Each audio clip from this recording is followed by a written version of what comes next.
गुरुपौर्णिमा विशेष. प्रिय भक्त हो, आज गुरुपौर्णिमा या पवित्र दिवशी आपण एक क्षण स्वतःकडे पाहूया. आपण आपल्या गुरूंनी दिलेल्या शिकवणीप्रमाणे जगतो आहोत का?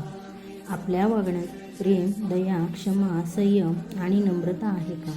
कारण गुरुपौर्णिमा फक्त उत्सुकता नाही, तर आत्मपरीक्षण दिवस आहे.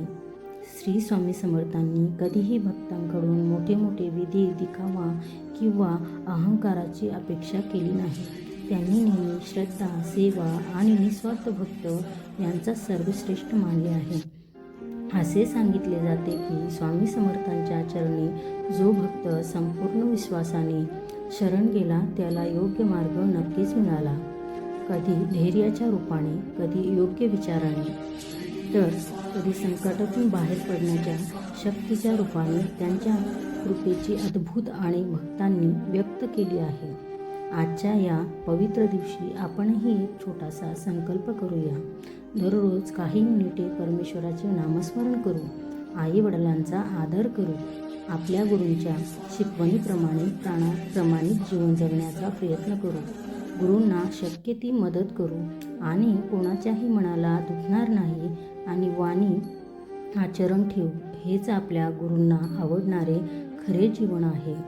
चला आता सर्वजण मनोभावे श्री स्वामी समर्थांचे नामस्मरण करूया. हे श्री स्वामी समर्थ, आमच्या जीवनातील अज्ञानाचा अंधार दूर कर. आमच्या मनात सदैव श्रद्धा, भक्ती आणि सतबुद्धी राहू द्या.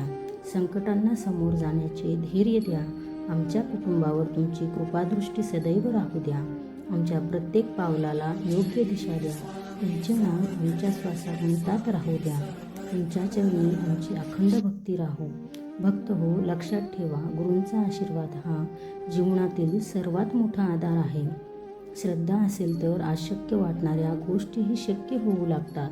विश्वास असेल तर संकटेही लहान वाटू लागतात आणि गुरूंची कृपा असेल तर जीवनात प्रत्येक प्रवास अधिक अर्थपूर्ण बनतो. चला शेवटी सर्वांनी 3 वेळा मनापासून नामस्मरण करूया. श्री स्वामी समर्थ, श्री स्वामी समर्थ, श्री स्वामी समर्थ. तुम्हा सर्वांना गुरुपौर्णिमेच्या हार्दिक शुभेच्छा.